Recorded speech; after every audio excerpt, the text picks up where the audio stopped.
या खर्च होने वाले हैं और इन्हीं कार्यक्रमों के साथ आज मुझे जुड़ने का अवसर संत कबीरनगर जनपद के अंदर प्राप्त हो रहा है। मुझे देखते हुए प्रसन्नता होती है। जब मैं आज यहाँ बाबा के धाम पे आया हूं, मैंने यहाँ के जनप्रतिनिधियों से भी और प्रशासन से भी कहा है कि बाबा तामेश्वर नाथ धाम को भी एक अच्छे कॉरिडोर के साथ जोड़ने की आवश्यकता है।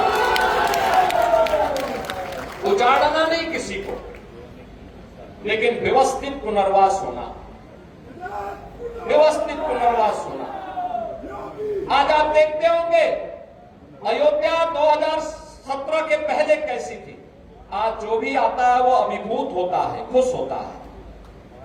काशी 2014 के पहले कैसी थी। काशी विश्वनाथ धाम में 50 श्रद्धालु एक साथ नहीं जा सकते थे, आज 50,000 श्रद्धालु एक साथ जा सकता है।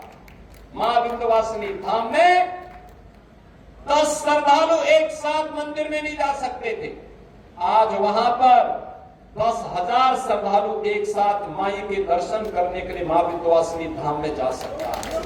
आप अनुमान करिए, प्रयागराज में भव्य और दिव्य कुंभ हुआ। अगर ये कुंभ 2017 के पहले लगा होता क्या हाल होते। और इस बार 66 करोड़ से अधिक श्रद्धालु आया और सुरक्षित मां गंगा और भगवान प्रयागराज का संगम का आशीर्वाद लेकर के अपने घर भी वापस आया। बहनों और भाइयों, ये व्यवस्था का अंतर होता है।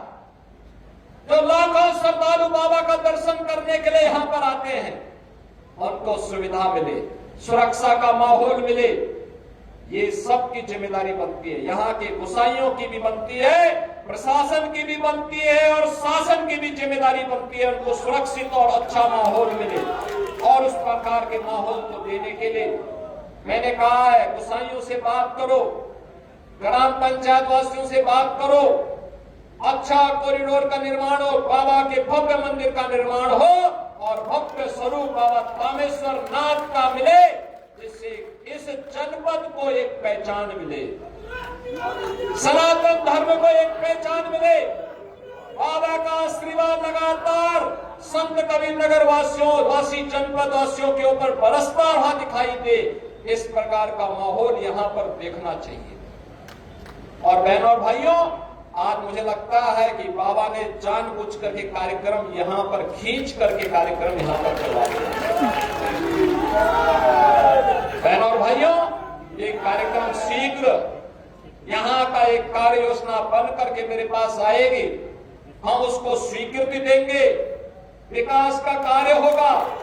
एक एक गोसाई और एक एक दुकान को व्यवस्थित पुनर्वास भी करेंगे, किसी को उजाड़ेंगे नहीं, लेकिन उसको पुनर्वास जरूर करके कहीं न कहीं वहां पर अगल बगल उसके रोजगार पर भी असर न पड़े, उसकी आजीविका पर असर भी न पड़े और श्रद्धालु आने वाले श्रद्धालुओं को सुरक्षित माहौल में दर्शन करने का अवसर भी प्राप्त हो। इस प्रकार का कार्यक्रम हम लोग बाबा तामेश्वर नाथ की इस पावन धरा पर करने की व्यवस्था करेंगे। बहनों और भाइयों, याद रखना, विरासत और विकास के जिस अद्भुत कार्यक्रम को लेकर के प्रधानमंत्री मोदी जी चले, आज भारत को वैश्विक स्तर पर एक नई पहचान दिला रहा है।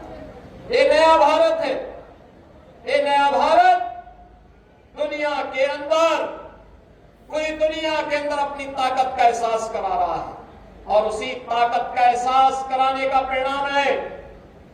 आपने गत 11 वर्ष के अंदर बदलते हुए भारत को देखा है, बिना भेदभाव के, सबका साथ और सबके विकास के भावना के साथ, सबके लिए आवास की सुविधा, 4 करोड़ गरीबों के लिए प्रधानमंत्री आवास की सुविधा प्राप्त हो जाना, बहनों और भाइयों 10 करोड़ गरीबों के घर में उज्ज्वला योजना का कनेक्शन पहुंच जाना, 12 करोड़ गरीबों के घर में शौचालय का बन जाना, 45 करोड़ गरीबों के घर में जनधन का अकाउंट खुल जाना, 50 करोड़ गरीबों को आयुष्मान भारत की सुविधा का लाभ मिलना, 80 करोड़ लोगों को फ्री में राशन की सुविधा का लाभ प्राप्त होना, ये नए भारत के वेलफेयर स्कीम की वे योजनाएं हैं जो प्रत्येक नागरिक के जीवन में परिवर्तन का कारक बन रही है, परिवर्तन का कारक बन रही है। आज ही आपने देखा होगा प्रातःकालीन सत्र में हम लोगों ने बेसिक शिक्षा परिषद के अंदर 1.5 करोड़ छात्रों को 1200 रुपए प्रति छात्र के हिसाब से डीबीटी के माध्यम से पैसा उनके अभिभावक के अकाउंट में भेजा है और उन छात्रों के उज्जवल भविष्य के लिए वे फ्री में अभिभावक अपने बच्चों के लिए यूनिफॉर्म बना सके, जूते मोजे का क्रय कर सके, बैग ले सके, स्टेशनरी ले सके और स्कूल बच्चों को भेज सके। जहां इन कार्यक्रमों का शुभारंभ